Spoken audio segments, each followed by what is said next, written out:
তিনি মূর্তিটা বানিয়েছেন অপূর্ব সুন্দর, রামলালা বানিয়েছেন কালো মূর্তি। এবার অনেকে বলবেন কালো মূর্তি কেন? কারণ নবঘন শ্যাম যিনি তনু রামচন্দ্র কন্দর্প অগণিত অনিত ছবি নব নীল নীরদ সুন্দরম পটপীঠ মান হুতরিত রুচি সুতি নৌমি জনক সুতামরম। রামচন্দ্রের রংটা ছিল ওই বর্ণেরই। রামচন্দ্র ফর্সা উজ্জ্বল ছিলেন না, হ্যাঁ, মেঘ আর কালো, ঠিক এই রকম একটা নীল মেঘ আর কালো এই রকম একটা জ্যোতি ছিল। ওই মূর্তি নির্মাণ করা হয়েছে কেন? একটা বিজ্ঞানসম্মত কারণ, একটা হচ্ছে আধ্যাত্মিক কারণ। প্রথমে বিজ্ঞানের কথা বলি।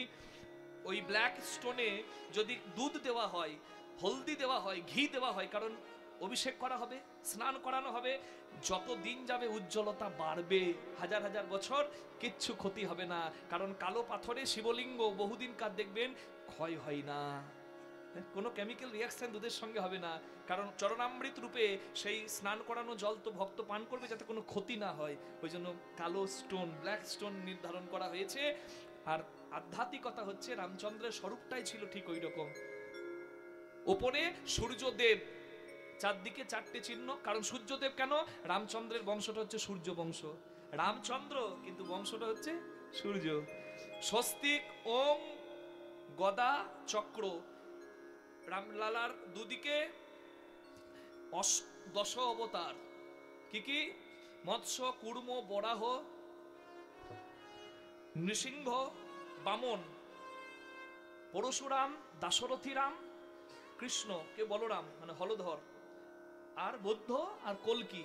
আর চরণ কমল, রামচন্দ্রের চরণ কমল রয়েছে। তার আর দুই দিকে দুজন করজোড়ে আছে, একজন গরুর মহারাজ আর একজন হনুমান। দর্শন করতে যাবেন সবাই, বড় আনন্দের, আমাদের প্রাণ ভরে দর্শন করবেন, যার যখন সময় হবে, বড় আনন্দের। অনেকে বলে ওখানে মন্দির কেন? ওখানে হাসপাতাল করতে পারতো, ওখানে স্কুল করতে পারতো। যার যত মুখ, বাবা চামড়ার মুখ তো অনেকে অনেক কিছু বলতে পারে। আমি রাজনীতির কথা বলছি না, একজন রাম ভক্ত হয়ে এটা আমার আনন্দের কথা বলছি। একদিনের যা ডোনেশন পড়েছে, একদিনে রাম ভক্তরা যা টাকা দান দিয়েছে, আরেকটা মন্দির হয়ে যাবে বাবা। ওই রাম মন্দিরের জন্য অযোধ্যার উন্নতি, উত্তরপ্রদেশের উন্নতি, আর ওই মন্দিরের থেকে ব্যবসা বাণিজ্য এতটা বেড়ে যাবে বাবা। কারণ আমি আমার অতিরিক্ত ধন স্বাচ্ছন্দ্যে, আমার কষ্ট করা মানে কষ্টে নয়, চোখের জলে নয়, আমি খুশি হয়ে রাম দর্শন করতে গিয়ে দান করব। মানে আমার কোনো হসপিটালে তো আমি খুশি হয়ে গিয়ে দান করব না বাবা, আমি তো দায়ে পড়ে দান করব নাকি? তাহলে আমি যখন আমার অতিরিক্ত ধন দান করছি, আর সেই দান মন্দিরের দানপাত্র থেকে যখন জগৎ কল্যাণের কাজে লাগবে, আমি মনে করব মন্দিরের সার্থকতা তখনই হবে। অনেকে বলছে নেপালের গণ্ডকী নদী থেকে শালগ্রাম শিলা আনা হয়েছে, সেই শিলা থেকে রামের মূর্তি হয়েছে, সেটা কিন্তু নয়। কর্ণাটকের মাইসুরে, হ্যাঁ, একটা গ্রাম থেকে, গ্রামাঞ্চল থেকে রামদাসকে একজন শূদ্র, তার মাটিতে, তার 2000 একর জমি আছে, তার মাটিতে জমি চাষের জন্য, উর্বর করার জন্য মাটি খনন করা হয়, একটা কৃষ্ণ শিলা উঠে, যাকে ইংরেজিতে বলছে ব্ল্যাক গ্রানাইট। হ্যাঁ, 2 বিলিয়ন যুগের আগের এত পুরানো পাথর, কালো গ্রানাইট, যেটাকে কৃষ্ণ শিলা বলা হয়। সেইটা এনে অরুণ যোগীরাজ তিনি মূর্তি বানিয়েছেন। আরো 3 জন বানিয়েছিল, অরুণ যোগীরাজ আরো 2 জন, কিন্তু অরুণ যোগীরাজেরটাই গর্ভগৃহে রাখা হবে, প্রাণ প্রতিষ্ঠায় সম্মান পাবে, কারণ সেটাই উত্তম হয়েছে বলে আমরা অরুণ যোগীরাজের নামটা বললাম। ভগবান শ্রীকৃষ্ণ কংস উদ্ধার করলেন মথুরায়। কংস উদ্ধার করার পর ভগবান আরেক বিপদে পড়লেন, সেটা হচ্ছে বিপদ বারণ মধুসূদনের আবার বিপদ কি? কিন্তু বিপদ কিন্তু ভগবানের এলো কি? কংসের শ্বশুর মশাই, যার নাম জরাসন্ধ, 17 বার মথুরাক্রমণ করলেন পরপর। আর যতবারই মথুরাক্রমণ করতে আসে ভগবান তাকে নিরস্ত্র করে তার সমস্ত সৈন্যদেরকে শেষ করে দিয়ে খালি হাতে পাঠিয়ে দেয়। আপনারা বলবেন তাহলে ওকে উদ্ধার না করে জরাসন্ধকে পাঠিয়ে দিচ্ছে কেন? কারণ ভগবান শ্রীকৃষ্ণ মনে মনে ভাবলেন, জগতে যত আসুরিক শক্তির অধিকারী আছে তাদেরকে জড়ো করে জরাসন্ধ আনবে এই যুদ্ধক্ষেত্রে, আর আমি সবাইকে যুদ্ধক্ষেত্রে শেষ করব। মানে সমস্ত আসুরিক শক্তির অধিকারী সবাইকে আমি বিনাশ করব।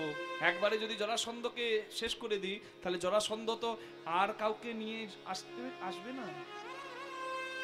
তাই ভগবান 17 বার জরাসন্ধকে যুদ্ধক্ষেত্রে পরাজিত করলেন। কিন্তু যখন শেষবার জরাসন্ধ মথুরা আক্রমণ করতে এলো, তখন জরাসন্ধ একদিকে, আরেকদিকে ভগবানের আরেক শত্রু, তার নাম কালযবন, মথুরা আক্রমণ করলো। দুই শত্রু একসঙ্গে মথুরা আক্রমণ করেছে। কৃষ্ণ বলরাম চিন্তায় পড়ে গেল। তো ভগবান শ্রীকৃষ্ণ কি করলেন? জরাসন্ধকে দেখে ভগবান পালাতে শুরু করলেন।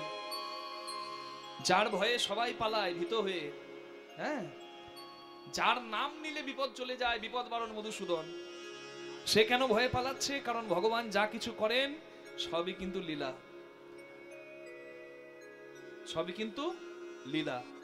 আপন ইচ্ছায় জীব কোটি বাঞ্ছা করে, কিন্তু কৃষ্ণের ইচ্ছায়, কৃষ্ণের যাহা ইচ্ছা সকল ইচ্ছা পুরে। আপনি ভাবতে পারেন মথুরা যাব, বৃন্দাবন যাব, কিন্তু আপনার কোনো ইচ্ছাই পূর্ণ হবে না যদি না ভগবানের ইচ্ছা হয়। ব্যাগ গুটিয়ে বাস স্ট্যান্ড থেকে আপনাকে ফিরে আসতে হবে, বগুলা বাজার থেকে আপনাকে ঘুরে আসতে হবে, হরিব।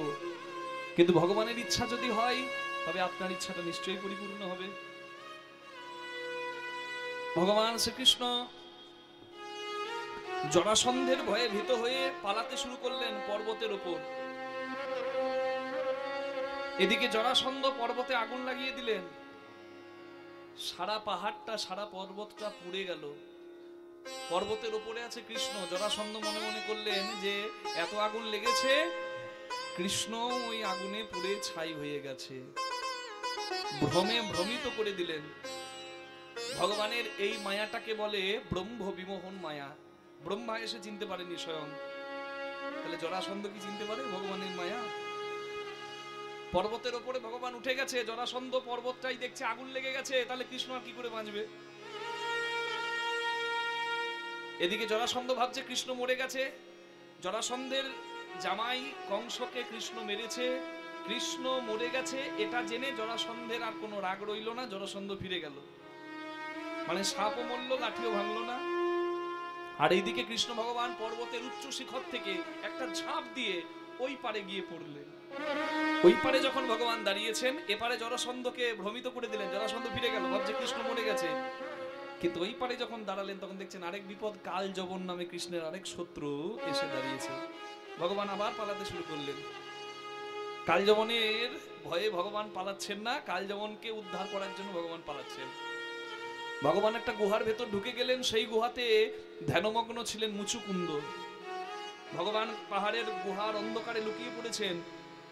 কালযবন এসে ধ্যানমগ্ন মুচুকুন্দকে ভাবছেন কৃষ্ণ ভগবান যে আমাকে দেখে তুমি ঢং করো, তুমি বসে বসে ধ্যান করো, তোমার ধ্যান করাচ্ছি। চরণ দিয়ে আঘাত করে, যেই না আঘাত করেছে, ধ্যানমগ্ন মুচুকুন্দর ধ্যান ভেঙে গেছে। মুচুকুন্দ হরিস্মরণ করছিল নিরালায় গুহায় বসে। তার আশীর্বাদ পাওয়া ছিল, তার ধ্যান যদি কেউ ভাঙায়, সে যাকে তাকাবে সে পুড়ে ছাই হয়ে যাবে। কালযবন এসে চরণ দিয়ে আঘাত করেছে, মুচুকুন্দ উঠে কালযবনের দিকে যেই না তাকিয়েছে, কালযবন পুড়ে ছাই হয়ে গেছে। ভগবান দৌড়াতে দৌড়াতে দুজনকে উদ্ধার করে দিলেন। কালযবন উদ্ধার হয়ে গেল। ভগবান শ্রীকৃষ্ণ প্রবসন পর্বত থেকে গেলেন সমুদ্রের কাছে, এক খণ্ড ভূমি ভিক্ষা চাইলেন সমুদ্রের কাছে। এখানে আপনারা বলতে পারেন ভগবান জগদীশ্বর হয়ে কেন সমুদ্রের কাছে ভিক্ষা চাইছেন? কারণ ভগবান তিনি আপনি আচরি ধর্ম জীবের শেখান, আপনি না করিলে ধর্ম শেখানো না যায়। আপনি আচরি ধর্ম তাই জীবের শেখায়। ভগবান আচরণ করে শিক্ষা দিচ্ছেন যে আমি ভগবান হয়ে যদি প্রকৃতিকে বড় করি, তাহলে তোমরা মানুষ হয়ে প্রকৃতিকে নিয়ে ছেলে খেলা করো না। গিরি গোবর্ধন পর্বত ধারণ করে ভাগবতে প্রমাণ, গিরি গোবর্ধন লীলায় ভগবান ইন্দ্র পূজা বন্ধ করে গোবর্ধন পূজা চালু করলেন। মানে এখানে বুঝিয়ে দিলেন ভগবান শ্রীকৃষ্ণ যে ঝড় বৃষ্টি প্রয়োজনে, নদীতে জল, এগুলো আমরা পাই কিসের জন্য? বনস্পতির জন্য। খরার হাত থেকে বাঁচি, বৃক্ষ বাঁচাই। তাই পুজো করতে গেলে পাহাড়কে পূজা করো। হিমালয় আছে ভারতের মঙ্গল, গোবর্ধন আছে, বৃন্দাবনের মঙ্গল। গোবর্ধনের পূজা আগে করো, তারপর ইন্দ্র পূজা পরে হবে। বনস্পতির পূজা করো। ভগবান প্রকৃতিকে সবসময় বড় করে দেখেছেন। আজকে যখন সমুদ্রের কাছে ভিক্ষা চাইছেন ভগবান, সমুদ্রকেও বড় করে দেখালেন। জগদীশ্বর ভগবান জগৎপতি, তিনি সমুদ্রের কাছে, প্রকৃতির কাছে হাত ভিক্ষা চাইছেন। এখানে প্রকৃতিকে বড় করলেন আমাদের সকলের কাছে। সমুদ্র দিল এক খণ্ড ভূমি, এত নিরাপদ, চারিদিকে জল, ভেতরে ভূমি, যেটা এখন সমুদ্রের তলায় চলে গেছে। যে নগর বাবা যদুকুল ধ্বংস হওয়ার পর, সেই নগরের নাম দ্বারকা পুরী, যেটি বিশ্বকর্মা দ্বারা নির্মিত। নিতাই গৌর প্রেমানন্দ। হরি হরি হরি। এটাই হলো দ্বারকা নগর নির্মাণের রহস্য।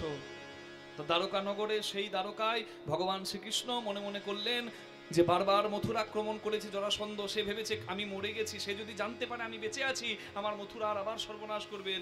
তাই প্রজাদের মঙ্গলের জন্য ভগবান সুরক্ষিত রাজধানী নির্মাণ করলেন। মথুরায় কৃষ্ণ রাজা ছিলেন না, কৃষ্ণ ছিলেন রাজকার্যের অধীশ্বর। রাজা ছিল উগ্রসেন। উগ্রসেনের বয়স হয়েছে, তাই কৃষ্ণ রাজকার্য পরিচালনা করতেন। কৃষ্ণ কোথাকার রাজা? কৃষ্ণ দ্বারকাধীশ, দ্বারকাধীশ। কৃষ্ণ দ্বারকার রাজা। দ্বারকা রাজা কৃষ্ণচন্দ্র স্বর্ণ সিংহাসনে বসে আছেন। ভগবান, যার কোনো অভাব নাই, তিনি হচ্ছেন ভগবান। চাঁদের 16 কলা, মানুষের 50 কলা, দেবতার 55 কলা, দেবতার শ্রেষ্ঠ বিষ্ণু, বিষ্ণুর 60 কলা, আর ভগবান শ্রীকৃষ্ণ যিনি 64 কলার অধীশ্বর, যার কোনো কিছুর অভাব নাই। ঐশ্বর্য সমগ্রশ্চ বীর্য যশ মাধুর্য শ্রিয় জ্ঞান বৈরাগ্যশ্চৈব সন্ন্যাং ভগৈতিঙ্গনা। ঐশ্বর্য মাধুর্য শ্রী যশ জ্ঞান বৈরাগ্য, কোনো কিছুর যার অভাব নাই, তিনি ভগবান। তাহলে সেই ভগবানের তো কোনো অভাব নাই। শাস্ত্রে বলে যোগীর চিন্তা জগন্নাথ, ফকিরের চিন্তা মক্কা, ধনীর চিন্তা ধন। 99 এর ধাক্কা একটা প্রবাদ বাক্য আছে যে যোগী ভাববে জগন্নাথ, ফকির ভাববে মক্কা, ধনী ভাববে ধন। যার নাই সে সারাক্ষণ ধন ভাবে, আর যার আছে সেও সারাক্ষণ ধন ভাবে। এই জগতে হাই সেই বেশি চাই, আছে যার ভুরি ভুরি, রাজার হস্ত করে সমস্ত কাঙালের ধন চুরি। পড়েছেন না 2 বিঘাতে বাবা? যে যত পায় করে তত খাই খাই, যেদিকে যায় হাত বাড়ায়, ব্যাংকে জমায় আর ভুরি বাড়ায়, কিন্তু তবুও কারোর মন ভরে না হাই। কারণ আমরা চিরদিনই কাঙালই থাকবো বাবা। ভগবান যত দেবে দিক। আজকে 5 পেলে কাল ভাববো 50, 50 পেলে ভাববো 500 চাই। পূজারী দুজন একই বাড়িতে পুজো করতে আসছে। একজন পূজারী মনে মনে ভেবেছে আমি 500 টাকা পাবো। একজন পূজারী ভেবেছে বড় লোকের বাড়ি পুজো করতে যাচ্ছি 2000 টাকা পাবো। দুইজন পূজারী পুজো করতে এসেছে, বাড়িতে যথাযথ সম্মান দুজনকে দেওয়া হয়েছে। যা খাবার বলেছেন তাদেরকে সেবা করানো হয়েছে। পূজার শেষে পূজার দক্ষিণা হিসাবে দুজনকেই 1000 টাকা করে দেওয়া হয়েছে। যাবার সময় একজন হাসতে হাসতে গেল, একজন কাঁদতে কাঁদতে গেল। কেন বলুন তো? একজন আশা করেছিল 2000 পাবো, 1000 পেয়েছে, সে কাঁদছে। একজন আশা করেছিল 500 পাবো, 1000 পেয়েছে, সে আনন্দে নাচছে।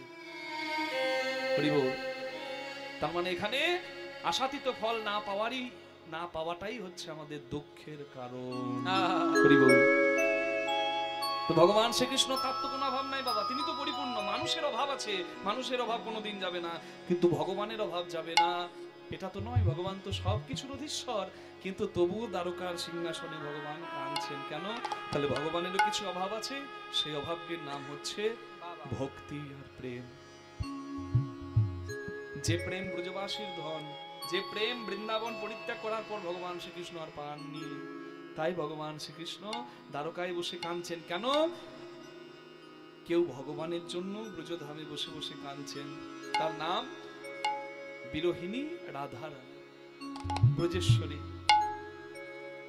কাঁদছেন আজকে। একটা পাথর হাতে তুলে নিয়ে নয়ন জলে মাটি ভিজিয়ে সেই মাটিতে কৃষ্ণের ছবি আঁকছে মা। যন্ত্রণাটা একদিন দুদিনের নয়, 100 বছরের অধিক। কারণ মাথুরের পরের পর্যায়ে হচ্ছে প্রবাস। একদিন দুদিন নয় মা, 100 বছরের বেশি কৃষ্ণ হারিয়ে রাধারানী কাঁদছেন। আপনারা ভাবতে পারেন 100 বছর যদি কেঁদেছে বাবা, এখনকার দিনে তো মানুষ 100 বছর বাঁচেই না। আসলে তৎকালীন তখন আয়ু বেশি ছিল, যুগটা অন্য, আয়ু বেশি ছিল মানুষের। রাধারানী 100 বছরের অধিক কৃষ্ণ বিরহে বিরোহিনী। আজকেও রাধারানী কাঁদছেন, তবে এই কান্নাটা শেষ কান্না। চোখের জলে মাটি ভিজিয়ে সেই মাটিতে একটা পাথর হাতে নিয়ে মাটিতে কৃষ্ণের ছবি আঁকছে। রাধারানী কখনো কেঁদেছেন, মরিব মরিব সখী নিশ্চয় মরিব, কানু হেন গুণনিধি কারে দিয়ে যাব, মাথুরে শুনেছে। কাল বলে কালা গেল মধুপুরে, সেকালের কদিন বাকি, যৌবন সায়রে সরিতেছে ভাটা, তাহারে কেমনে রাখি। আজকেও রাধারানী কাঁদছে, তবে আজকের কান্নাটা শেষ কান্না। কৃষ্ণ দ্বারকায় রাধারানী কাঁদছেন, কাঁদতে কাঁদতে কৃষ্ণের একটা ছবি আঁকছেন, হৃদয়ের ধনকে মাটির ওপর চিত্রের দ্বারা অঙ্কিত করছেন রাধারানী। তা রাধারানী যে কৃষ্ণের ছবি আঁকবে মা, ছবি আঁকার নিয়ম হচ্ছে হয় চরণ থেকে শুরু করতে হয়, মানে নিচ থেকে ওপর দিকে, বা ওপর থেকে নিচ দিকে, মানে মাথা থেকে চরণ পর্যন্ত। তা রাধারানী যে কৃষ্ণের ছবি আঁকবে, রাধারানী ভক্ত, কৃষ্ণ ভগবান। তা রাধারানী কৃষ্ণের ছবিটা আঁকবে কোথা থেকে? চরণ থেকে না কৃষ্ণের বদন থেকে? কোনটা আঁকবে আগে? কি মনে হয় আপনি নিজে বলুন? চরণ থেকে। কারণ ঠিক বলেছেন মা, ভগবানের বদন যতই সুন্দর হোক না কেন, ভক্তের আরাধ্য ধন তো ভগবানের চরণ। ভক্ত তো ভগবানের চরণ ভালোবাসে। হ্যাঁ, আজকে রাধারানীর নামটা হচ্ছে প্রমাণ যে রাধারানী সাধারণ কোনো নায়িকা নন। কৃষ্ণের নামটাকে যদি আপনি বিশ্লেষণ করেন কি পাবেন? কয়েরি কৃষ্ণ লেখাটা যদি লিখতে হয় তাহলে কি হবে বলুন তো? কৃষ্ণ নাম লিখতে গেলাম কি আসবে? প্রথম টানেতে ব্রহ্মা আছেন বিদ্যমান, দ্বিতীয় টানেতে বিষ্ণু করেন অধিষ্ঠান, তৃতীয় টানেতে মহাদেবের বখানি, কুণ্ডলী আকারে আছেন আমার রাধা ঠাকুরানী। আদ্যা শক্তি মহামায়া রিকার দুই টান, এই তো প্রথম অক্ষর হইল বাখান। চন্দ্র সূর্য বরুণ পবন হুতাশন, স্বর্গ মর্ত পাতাল জুড়িয়া ত্রিভুবন। এই সব ধ্যান যোগে জানিতে পারিয়া, কৃষ্ণ নাম রাখে গর্গ ধ্যানেতে জানিয়া। ভগবান কৃষ্ণের নাম হলো, কৃষ্ণ নাম হলো। আর কৃষ্ণ নামের সঙ্গে যদি রাধা নাম লিখি, তাহলে দেখুন রাধারানী যে আলাদা কেউ নয়, আপনি বুঝতে পারবেন। ভগবান ছয় ঐশ্বর্যের মালিক। আচ্ছা, ভগবানের এই ছয় ঐশ্বর্যের মালিক শুধু ভগবান একা নয়, ভগবান যখন রসিক তখন তিনি কৃষ্ণ, আর তিনি যখন ভাবুক তার প্রতিরূপ হচ্ছে রাধা। রাধা নাম করলে সুখদেব গোস্বামী 6 মাস অজ্ঞান হয়ে যেতেন। পরীক্ষিত রাজার হাতে ছিল 7টা দিন। ব্রহ্ম শাপগ্রস্ত পরীক্ষিত রাজা 7 দিনে হরি কথা শুনছে, ভাগবত কথা শুনছে, শোনাচ্ছে সুখদেব গোস্বামী, শুনছে পরীক্ষিত রাজা হরিদ্বার ব্রহ্মকুণ্ডের তীরে। সত্রী মুনিগণ সবাই বসে আছেন। পরীক্ষিত রাজা নিষ্কিঞ্চন ভজনের অধিকারী, সুখদেব গোস্বামী নিষ্কিঞ্চন ভজনের অধিকারী, পরীক্ষিত রাজাকে শোনাচ্ছেন ভাগবত কথা। সেখানে রাধা নাম একবারও করতে পারলেন না। রাধা নাম ভাগবতে উল্লেখ নাই। কেন জানেন? কারণ রাধা নামটা একবার বললে ব্যাসদেব ভালো করে জানতেন যে প্রয়োজনে পরীক্ষিত রাজাকে ব্রহ্মশাপ মুক্তি করাতে বলতে হবে আমার সন্তান সুখদেবকে ভাগবত কথা। কিন্তু সেখানে যদি রাধা নাম বলতে যাই, তাহলে রাধা নাম এমন নাম যে নাম শুনে পরীক্ষিত রাজাকে আর ভাগবত কথা শোনাতে পারবে না সুখদেব গোস্বামী। 6 মাস মূর্ছিত হয়ে যাবে। রাধা কোনো সাধারণ ধন নয় বাবা, কোনো সাধারণ নায়িকা নয়। রাধারানীর নাম লিখতে গেলে একটা ব আরেকটা ব, এখানে আকার, এই বয়ের পরে আকার, ওই বয়ের পরে আকার, নিচে বিন্দু, প্রথম বয়ের নিচে বিন্দু, বটা র হলো, আর দ্বিতীয় বয়ের মাথায় বিন্দু, বটা ধ হয়ে গেল। তাহলে নামটা কি হবে? ভগবান যে সর ঐশ্বর্যের মালিক, সেটিও যার মধ্যে পরিপূর্ণ সেকে। হ্যাঁ, সর ঐশ্বর্য 6 স্থানে, 3 সর ঐশ্বর্য 6 স্থানে আছে বিদ্যমান। ঊর্ধ্ব অধ বিন্দু দিয়ে তাহে করিল শক্তি দান। ভগবানের শক্তি তো রাধা। আকার 2 দিয়ে পুরুষ প্রকৃতি যেখানে হইল আধা আধা, বিচারিয়া গর্গমুনি নাম রাখিলেন রাধা। তাহলে রাধার কৃষ্ণ এ আলাদা কিছু নয়, এ তত্ত্ব হলো জীবাত্মা পরমাত্মা তত্ত্ব বাবা। রাধা হলো ভক্ত, কৃষ্ণ হলো ভগবান। আর যে বৃন্দাবনের কথা আমরা আপনাদেরকে তুলে ধরছি, সেই বৃন্দাবন উত্তর প্রদেশের লীলাভূমি ভগবানের বৃন্দাবন শুধু নয়। বৃন্দাবন কোনটা? যেখানে বসে হরি কথা শুনছেন সেটা বৃন্দাবন নয়। আপনারা বৃন্দাবনের কথা শুনছেন, জানেন কি বলা আছেন? বৃন্দাবনং পরিত্যাজ্যং পাদ মেকং ন গচ্ছামি। ভগবান বলছেন আমি বৃন্দাবন ছেড়ে যাই না। আপনারা বলবেন তো মাথুর লীলা হয়েছে, কৃষ্ণ মথুরায় গেছে। আসলে ভগবান যে বৃন্দাবন ছেড়ে যায় না, সে বৃন্দাবনটা উত্তরপ্রদেশের বৃন্দাবন নয়। সে বৃন্দাবন কোন বৃন্দাবন? প্রবত্ত দেহের সাধন করিলে কোন সে মরণ হবে, কোন রকম যাজন করিলে কোন বৃন্দাবনে যাবে। নব বৃন্দাবনের নব নাম হয়, সকানন্দ হয়। কোন বৃন্দাবনে ঈশ্বর মানুষ মিলিত হইয়া রয়। বৃন্দাবন কোথায়? যেখানে মানুষ ঈশ্বর এক জায়গায় মিলিত হয়, পরমাত্মা থাকে আমাদের যে হৃদয়ে, এই বৃন্দাবনে, অর্থাৎ আমার দেহ বৃন্দাবন। এটা হচ্ছে আসল বৃন্দাবন, খাঁটি বৃন্দাবন। কোন বৃন্দাবনে বিরজা বিলাসে তরুলতাচারী ভিতে, কোন বৃন্দাবনে কিশোর কিশোরী শিরূপ মঞ্জুরির সাথে, কোন বৃন্দাবনে রস উপজয়। গুরু কৃপায় রস উপজয়, তত্ত্ব জেনে রস উপজয়। সবাই রস মর্ম বুঝে না। কোন কৃপায় কোন বৃন্দাবনে রস উপজয়, সুধার জন্ম হয়। কোন বৃন্দাবনে বিকশিত পদ্ম ভ্রমর বসেছে তাই। এ যে গোপনের ধন না হইবে কথন, বেরসিক জনের সাথে বেরসিক জনের সনে। দয়াল গুরু কৃপায় উপাসনা ভেদ যাহার হয়েছে, সেই সে মরম জানে। চণ্ডীদাস কয় না জানি তত্ত্ব, কেমনে হইবে পার। উত্তম কুলে জন্ম লয়েছ, কেন তোমাদের নিচু ব্যবহার।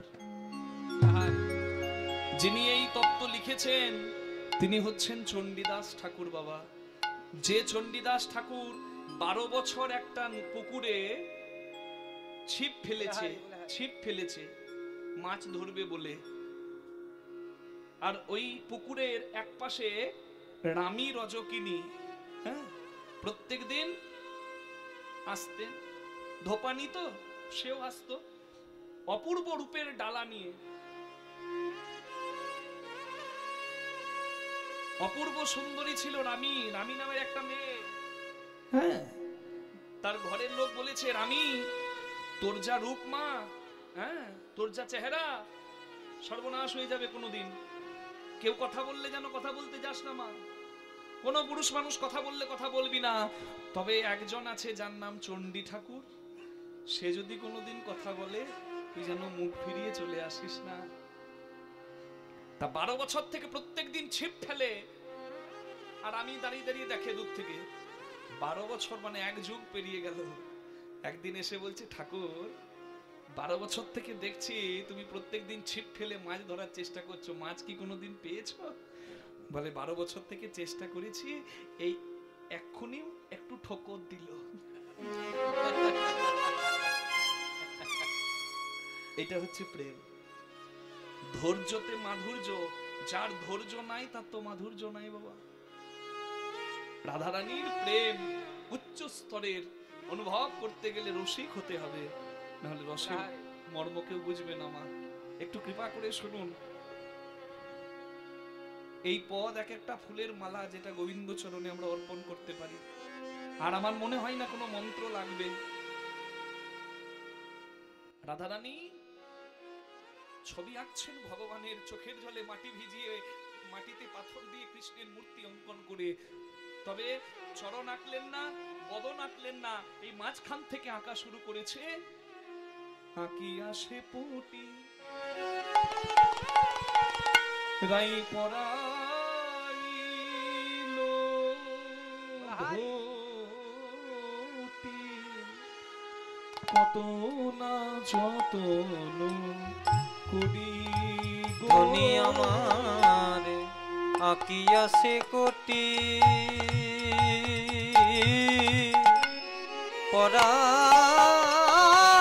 পরাইল ধুতি, কত না যতন করি। যেই না রাধারানী কোমর থেকে গোবিন্দের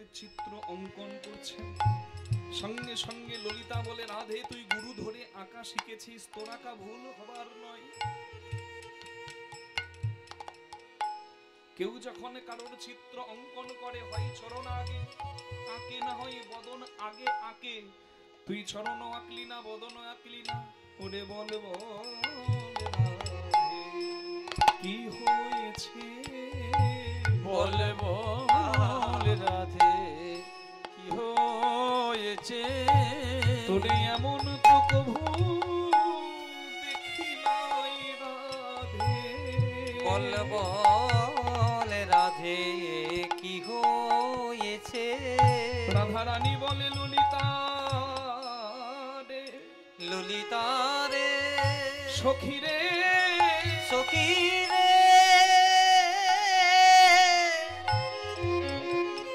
আমি আঁকবো ভেবেছিলাম আমার বধূর রাতুল ছড়া, কিন্তু পরক্ষণে ভাবলাম গোবিন্দের চরণে ছিল বলেই আমাকে ছেড়ে গেছে। আমার শ্যামের যদি চরণ না থাকতো, শ্যাম তো কোনোদিন আমায় ছেড়ে যেত না। আমি চিত্রপট অঙ্কন করছি মৃত্তিকার উপর, আমি যদি তাতে প্রথমেই চরণে দিয়ে দিই, আর চরণে পেয়ে যদি আমার কৃষ্ণ এখান থেকেও চলে যায়, আমি কি ব্রজে রব? সখী কি নিয়ে আর ব্রজে রব? চরণে পেয়ে কৃষ্ণ যদি চলে যায় রে, আমি কি নিয়ে ব্রজে রব? তাই না ভীষণ আঁকিল ও হে প্রাণনা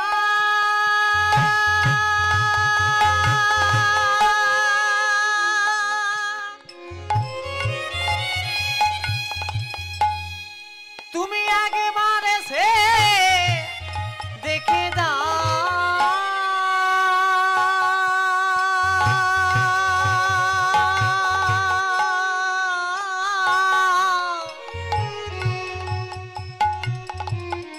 প্রণালে বধূ হে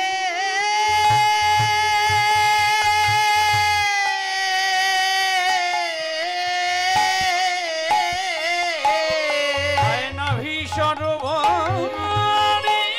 কিল তার কত যত্ন করি, কত না যতন করি। প্রথমে আঁকলেন কোমর, তারপর নাভি, মানে প্রথমে কোমর এঁকে নাভি আঁকছে, মানে নিচ থেকে ওপর থেকে ছবি আঁকছে, নিচ থেকে ওপরের দিকে আস্তে আস্তে অঙ্কন করছেন। এরপর আঁকলেন গোবিন্দের হৃদয়, তারপর আঁকলেন দুটি বাহু, আর বাহু দুটি এঁকে বাহু দুটির মাঝে দিলেন মোহন মুরলী। যে বাঁশি রাধারানী সর্বনাশ করেছে সব থেকে বেশি, কখনো বাদিনীর ঘরে, কখনো গুরুজনের মাঝে,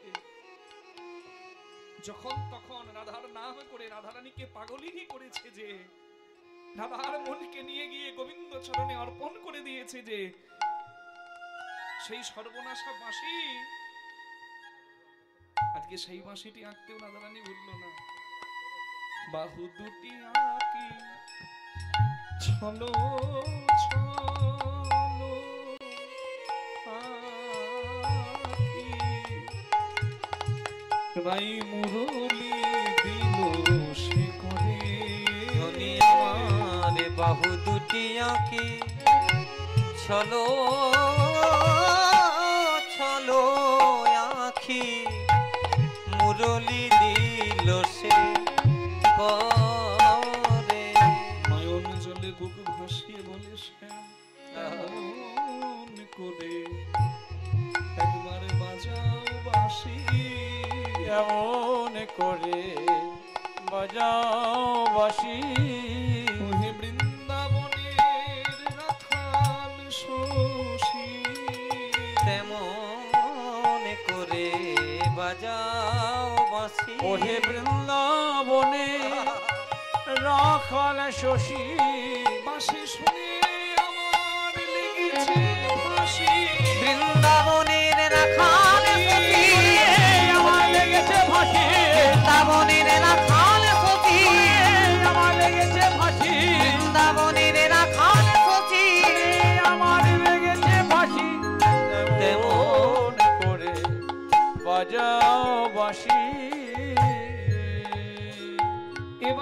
কম্বু কণ্ঠ কিবা অপরূপ শোভা আরে কিবা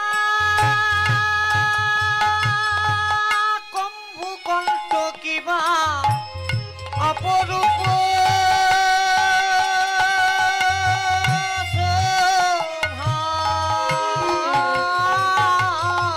রাই বদন আঁকিয়া পড়ে বদনয়া কিলো পরে শেষে বদন আঁকিয়া মুখে মুখ দিয়া আর শুনে কবি কথা বদনয়া কিয়া মুখে মুখ দিয়া তার শোনে কহে কথা। আপনাদের এই গ্রামের একটা ছেলে একটা মেয়েকে খুব ভালোবাসে, সত্যিকারের ভালোবাসা। আর 5টা এখনকার দিনের ভালোবাসার কথা বলিনি মা, সত্যিকারের ভালোবাসে। ছেলেটা কর্মক্ষেত্রে কলকাতা চলে গেল, বছরের পর বছর পেরিয়ে গেল, অনেক দিন পেরিয়ে গেল, বহু বছর পেরিয়ে গেল। ছেলেটা কাজে এত ব্যস্ত হয়ে গেছে মেয়েটার কথা মনে রাখে না সেভাবে।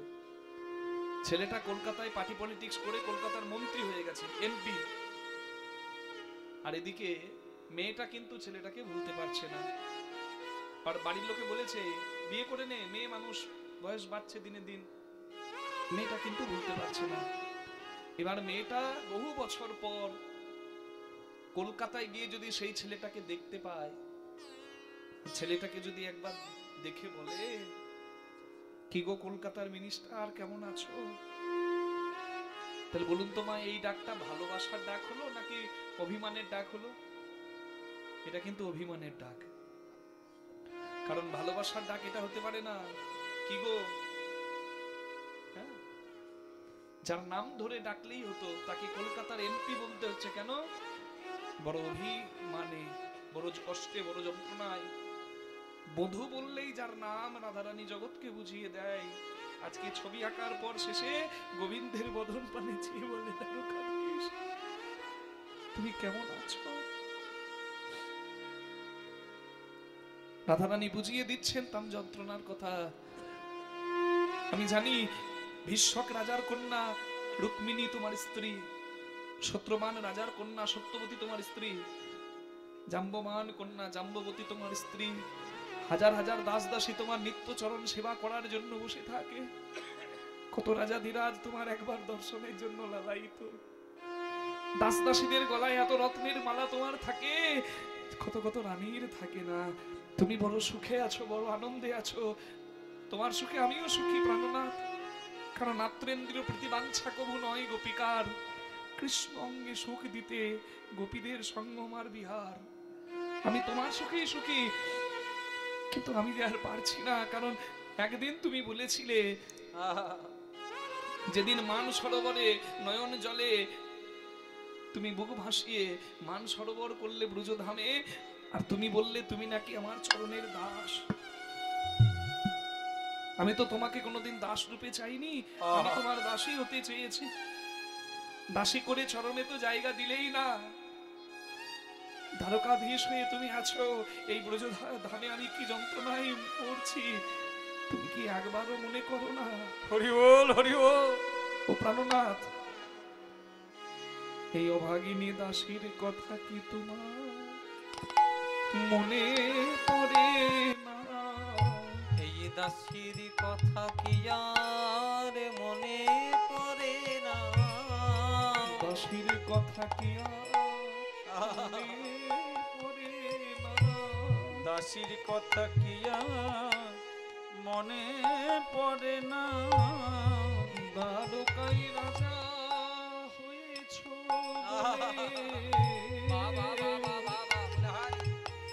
তোমার এই দাসীর কথা কি আর মনে পড়ে না? দ্বারকায় রাজা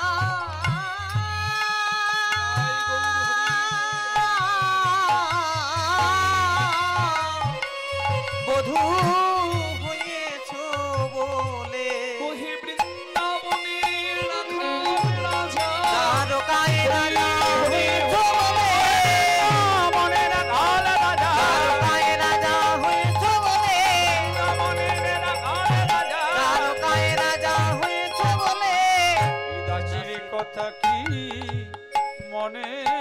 পড়ে না দাস যদুনাথ কই ও গো প্রাণময়, একবার আসিয়া দেখো হেথা গো। আসিয়া দেখো হে হে থা। বলে একবার এসে তুমি দেখে যাও হে, একবার এসে দেখে যাও হে অভাগিনী রাধারানীর কি যে দশা, আমার বলতে পড়া ফাটে যাই হে। অভাগিনী রাধারে কি রসা, হরি হরি অভাগিনী রাধারে কি রসা, অভাগিনী রাধারে কি রসা। একবার এসে দেখে যাও হে হাসিয়া দেখো হে তা। রাধারানী এদিকে কাঁদছেন কৃষ্ণ বিরহে। আর ভগবান যদি কেউ কারোকে স্মরণ না করে, কেউ কোনোদিন কাঁদতে পারবে না বাবা। কারণ আমরা ভগবানের নামে স্মরণ করছি, কারণ ভগবান দিবানিশি সব সময় আমাদেরকে স্মরণ করছেন। উপনিষদে বলা হচ্ছে শ্রীনান্ত বিশ্বে অমৃতস্য পুত্রা। ব্রাহ্মণ, অরণ্যক, মনু আর উপনিষদ। দেখুন এই যে স্মৃতি, মানে বেদের যে চারটে ভাগ, অরণ্যক, ব্রাহ্মণ, উপনিষদ, সেই উপনিষদের বাণী শ্রীনান্ত বিশ্বে অমৃতস্য পুত্রা, মানে আমরা নাকি অমৃতের সন্তান। তাহলে ভগবান কিন্তু সবসময় আমাদেরকে স্মরণ করছেন।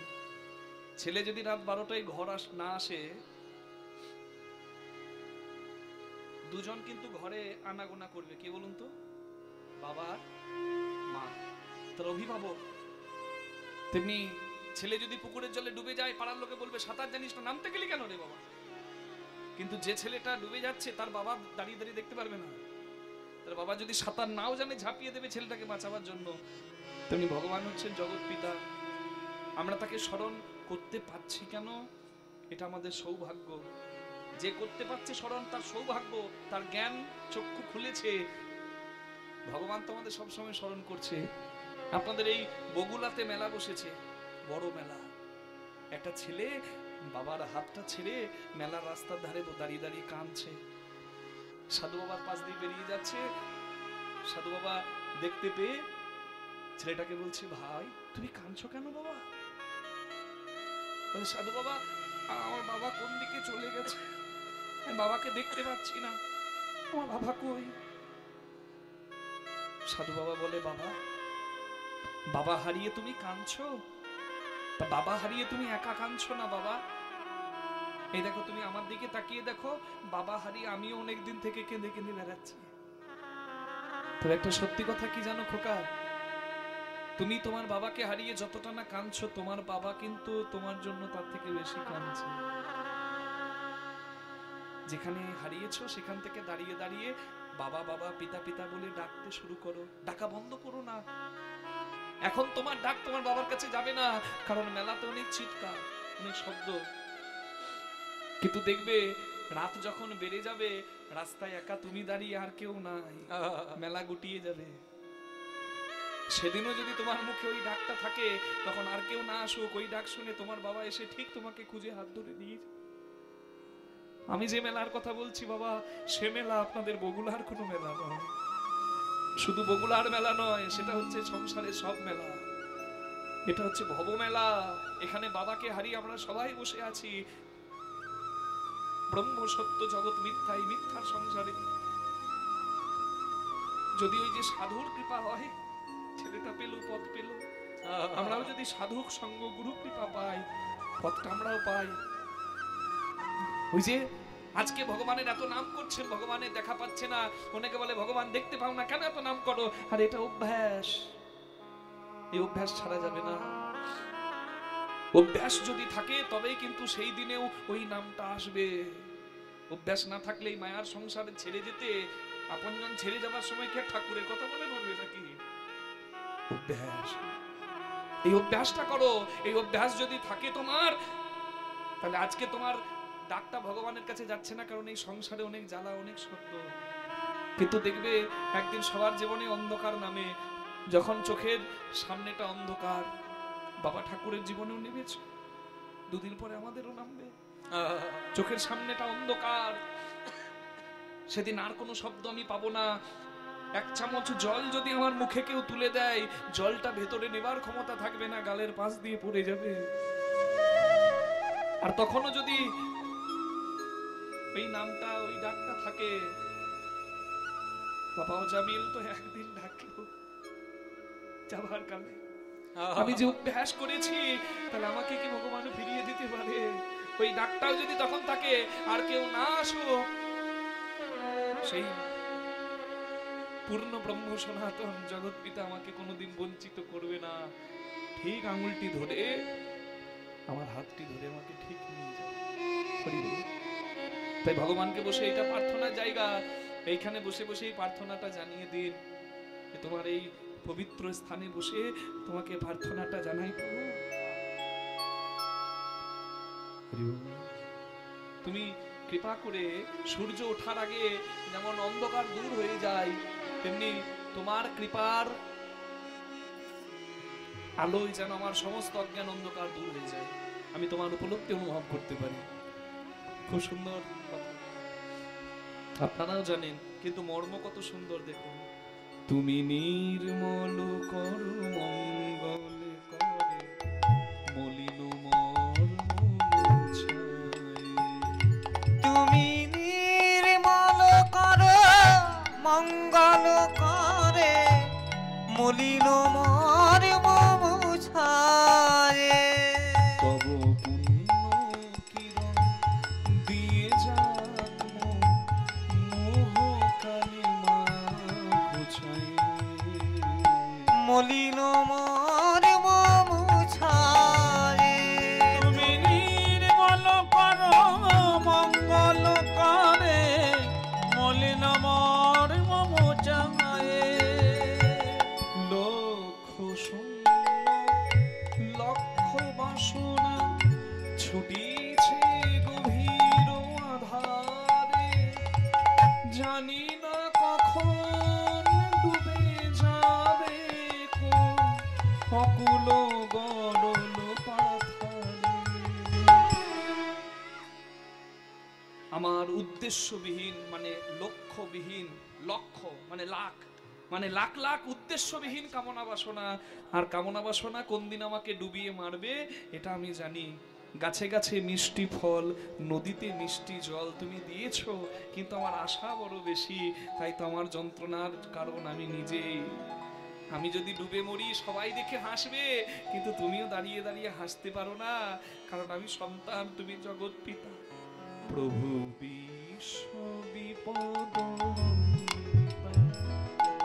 এসে দাঁড়াও রুধিয়া পন্থা, তব শ্রীচরণ তলে নিয়ে এসো মর্ত বাসনা ঘুচায়,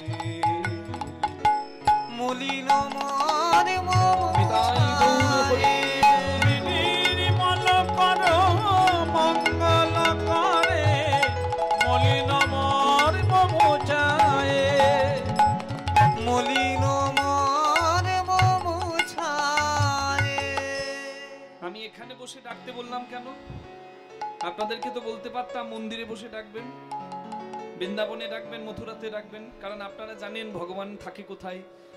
অযোধ্যাতে রাম, পুরীতে জগন্নাথ, মথুরায় কৃষ্ণ, আর নদিয়ায় গৌরাঙ্গ নিমাই। শুধু কি ওখানেই আছে নাকি ভগবান? ভগবান কোথায় নাই? শরবতে চিনি আছে কিনা শরবতটা চুমুক দিলে বোঝা যায়, দেখা যায় না। ভগবান দেখা যাবে না, কিন্তু ভক্তির অনুভব যার থাকবে সে ভক্তির অনুভবে উপস্থিতি অনুভব করতে পারে। হ্যাঁ, কোথায় নাই তিনি? অনলয় নীলে চিরনভ নীলে ভূধর সলিলে গহনে আছো পিটপিলতায় জলধের শশী অনলে আগুনে অনিলে বাতাসে চিরনভ নীলে মেঘের নীল রঙে ভূধরে পর্বতে সলিলে জলে গহনে বনে ভূধরে সলিলে গহনে বিটপি গাছে লতায় জলধেরি গায়ে মেঘে শশী চাঁদে তারকায় তারায় তপনে সূর্যে কোথায় তিনি নাই। তাহলে ভগবান যদি সব জায়গায় দেখতে পাচ্ছি না কেন, আমি দেখবো কি করে? এই ময়লা গামছাটা চোখে বেঁধে রেখেছি যে, কি করে দেখবো? ভগবানের ভক্ত ভিক্ষা করতে যাচ্ছে, মা লক্ষ্মী বলছে বৈকুণ্ঠে নারায়ণকে, দাও না, তোমার নাম করে ভিক্ষা করতে যাচ্ছে, ওর অভাবটা দূর করে দাও, ওকে কিছু দিয়ে দাও না। বলে আমি দিলেও নেবে না, বলে তুমি বসে ধ্যান করো তো, আমি দেখছি। ভিখারি ভিক্ষা করতে যাচ্ছে, মা লক্ষ্মী এক বস্তা, লক্ষ্মী কি আর সোনার অভাব? এক বস্তা সোনা, এক বস্তা সোনা, হ্যাঁ সোনার মুদ্রা, সোনার টুকরো রাস্তায় ফেলে দিয়েছে, যে রাস্তা দিয়ে যাবে আর ভিখারিটা সোনা দেখতে পেয়ে বাজারে বিক্রি করে ওর অভাবটা দূর হবে। ভিখারিটা যেতে যেতে মনে মনে ভাবছে, এতদিন ভিক্ষা করি, কোনোদিন পাই কোনোদিন পাই না, আজকে একটু কানা সেজে অন্ধ সেজে ভিক্ষা করে দেখি তো, যদি বেশি পাই। ময়লা গামছাটা চোখে বেঁধে রাস্তা দিয়ে যেতে যেতে যখন সোনাগুলো পায়ে লাগলো, রাস্তার পাথর মনে করে লাথি দিয়ে দিল। তা সরকার ভালো না, শুধু রাস্তায় পাথর পড়ে থাকে, রাস্তার হয় না। মা লক্ষ্মী মুখ নামিয়ে ফিরে এলো, ভগবান বললেন লক্ষ্মী দিয়েছো? বলে হ্যাঁ। নিল? বলে না। বলে নেবে না। আরে বাবা, যে ঘুমাচ্ছে তাকে ঠিলে জাগানো যাবে, যে জেগে জেগে ঘুমাচ্ছে তাকে জাগাবে কে? আমি নয়নে বসে আধারে মরি গো কাঁদিয়া, দেখি নাই কিছু, বুঝি নাই কিছু, দাও হে দেখায় বুঝায়। মলিন মোছায় নির্মল কর মঙ্গল করে, মলিন মলিন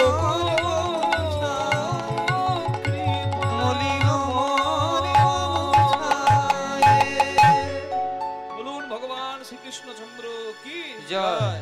বলুন ভগবান শ্রীকৃষ্ণচন্দ্র কি বলুন ব্রজেশ্বরী রাধা রানী কি জয়। এদিকে ভগবান মনে মনে করলেন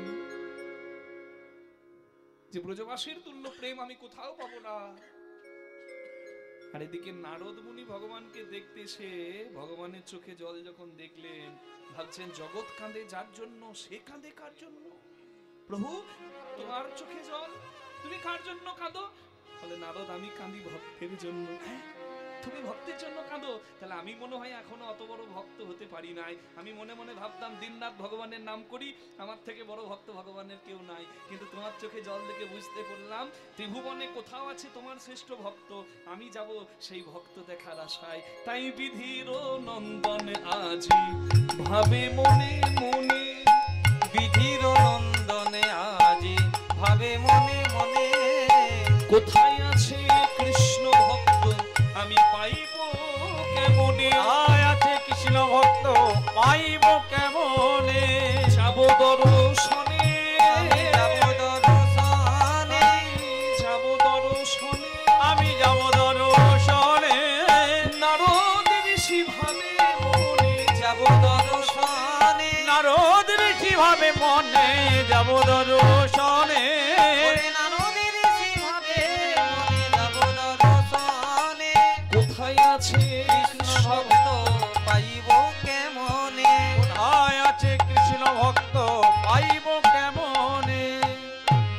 তাই নারদ মুনি ভাবতে ভাবতে ঢেকির ওপর চড়ে চলে যাচ্ছে ভক্ত খুঁজতে। মনে চিন্তি দেবী ঋষি ঢেকিতে চড়িয়া, মনে চিনতে দেবী ঋষি ঢেকিতে চড়িয়া, মনে চিন্তি দেবী ঋষি ঢেকিতে চড়িয়া, স্বর্গপথে উড়ে যায় হরষিত হইয়া, পথে উড়ে যায় হরষিত হইয়া, সর্বপথ উড়ে যায় অলোকিত হইয়া। আনন্দ ধরে না গো, আনন্দ আরে ধরে না গো, আনন্দ ধরে না, আনন্দ ধরে না গো, দেবী ঋষি নারদের মনে, আনন্দ আরে ধরে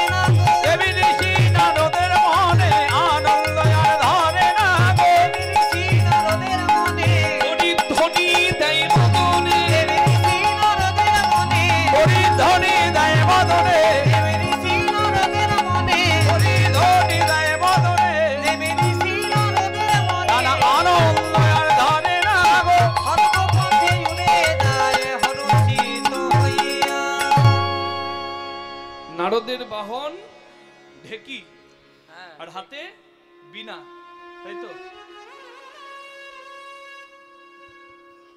এই ঢেকি বাহনেতে চড়ে নারদ মুনি ভক্ত খুঁজতে যাচ্ছেন। ঢেকির ওপর কেন? কারণ ঢেকিতে দেখবেন একজন পা দেয়, একজন হাত দেয়। বলুন তো কার ভয় বেশি? যে পা দেয় তার, হাত দেয়। হ্যাঁ, ধরুন বৌমা স্তনদুগ্ধ সন্তানকে পান করাচ্ছে, ওইদিকে রান্নাঘরটা খোলা আছে, কেউ ঢুকছে কিনা ওইদিকে চোখটাও আছে মাঝে মাঝে, আর ঢেকির গড়েও মাঝে মাঝে হাত দিচ্ছে। কি তিনটে কাজ একসঙ্গে করছে, কিন্তু বৌমার মনটি কোথায় বলুন তো? ঢেকির গড়ে। কারণ গড় থেকে যদি মনটা নড়ে তাহলে হাত আর হাত থাকবে না, চ্যাপটা লুচি হয়ে যাবে। হ্যাঁ, ঠিক তেমনি যদ করোসি যদাসনাসি যজ্জুহসি দদাসি যদ তপস্যসি কর্তেও কন্তেও হে কুন্তি পুত্র তৎকুরুষ মদ অর্পণম। সংসার ক্ষেত্রে কর্ম করো, কর্ম করতেই তো ভবে আসা। কর্ম করো, আর কর্মক্ষেত্রে মনটা আমার চরণে দিয়ে রাখো, মানে হরি স্মরণটা রেখো, তাহলে কর্মটাই তোমার ধর্ম হবে। নি তাই গৌর প্রেমানন্দে হরি হরি বল। কি মন যেন ওখানে থাকে, তাই না? তাহলেই মঙ্গল। আর যদি মন নড়ে তাহলে নিতাই নিতাই গৌর হরি বল। হ্যাঁ, ঢেকি বাহনেতে চড়ে নারদ মুনি যাচ্ছে কোথায়? ব্রহ্মলোকে গিয়ে ডাক দিচ্ছে, জয় হোক জয় হোক, জয় হোক জয় হোক, কমল জনি পিতার জয় হোক, কমল জনি পিতা জয় হোক, জয় হোক, কমল জনি পিতার জয় হোক জয় হোক, কমল জনি পিতা জয় হোক, জয় হোক।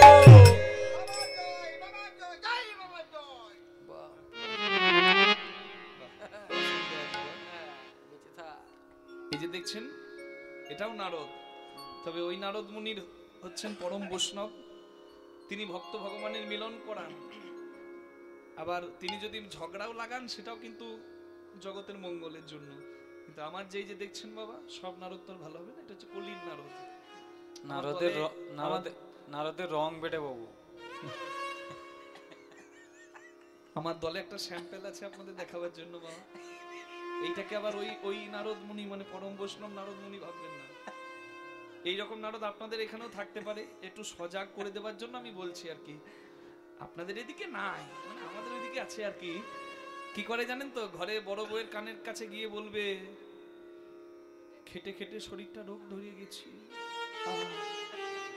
তো শরীরটার দিকে তাকানো যাচ্ছে না, সংসারে তুই কেন খাটছিস? ছোট বউ বড় লোকের মেয়ে নাকি? শরীর খারাপের ভান করে বিছানায় পড়ে থাক, এত কেন কষ্ট করবি? ছোট বউয়ের কাছে গিয়ে বলবে, তোর বর এত রোজগার করে, তুই কেন খেটে মরবি? আবার শাশুড়ির কাছে গিয়ে বলবেন না, মা গো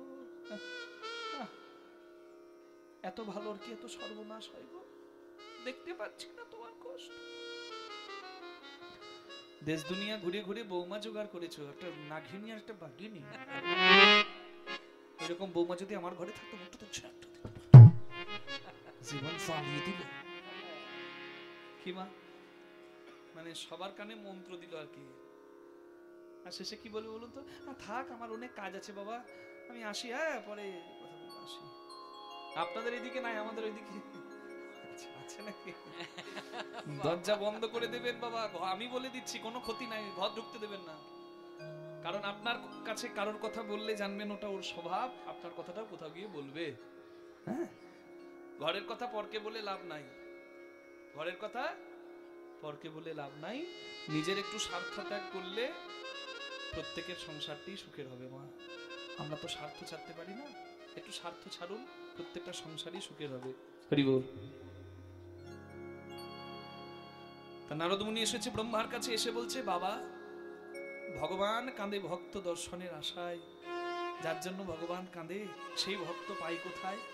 বলে, বাবা যদি ভক্ত দেখবি নয়নে, একবার যারে নারদ বৃন্দাবনে, যারে নারদ বৃন্দাবনে, যদি ভক্ত দেখবি যারে নারদ বৃন্দাবনে, যদি ভক্ত দেখবি নারদের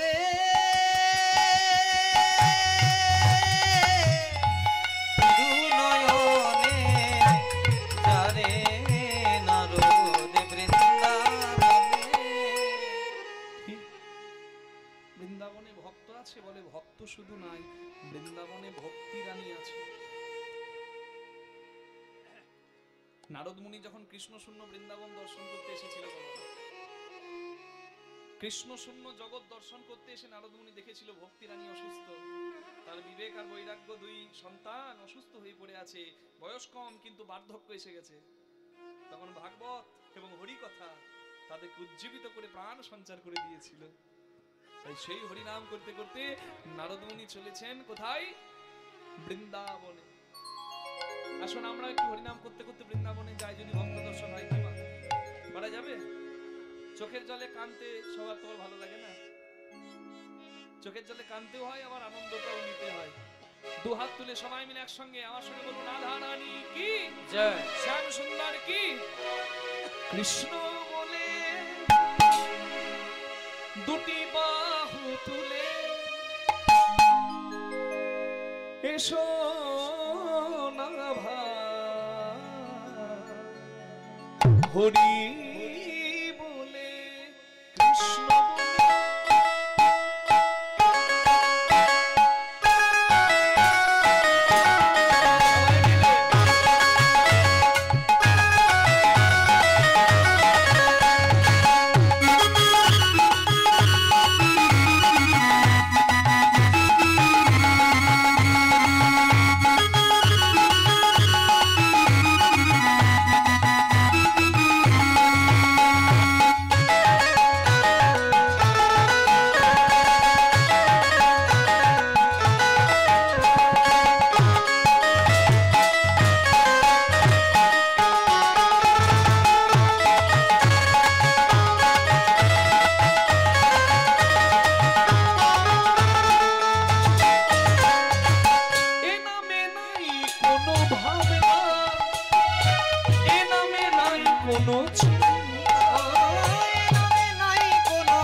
বৃন্দাবন ধাম কি।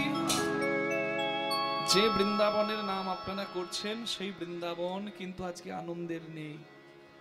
কৃষ্ণ নাম করে বৃন্দাবনে যেই না নারদ মুনি এলেন,